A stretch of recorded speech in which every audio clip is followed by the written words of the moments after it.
स्वार्थासोबत परमार्थही साधावा. राजन महाराज.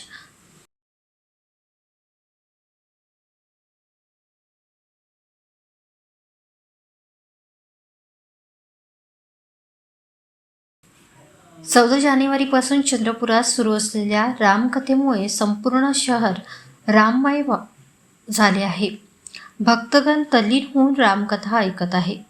आमदार सुधीर मुनगंटीवार व सपनाताई मुनगंटीवार यांनी या रामकथेच्या आयोजनासाठी पुढाकार घेतला आहे. राजन महाराजांच्या सुमधुर वाणीने भक्तगण रामकथा ऐकण्यात तल्लीन होत आहे. जीवन जगत असताना कर्मकांडासोबतच परमार्थही करावा असे समाजोपयोगी विचार त्यांनी मांडले. कारण भौतिक सुखासोबतच परोपकार साधावा. संपत्ती नष्ट होईल पण परोपकार नष्ट होणार नाही असा सुंदर विचार त्यांनी आपल्या कथेत सांगितला. रामकथेसाठी चांदा क्लब ग्राउंडवर रोज भक्तगणांची गर्दी उसळत आहे. संपूर्ण चंद्रपूरच राममय झालेले आहे.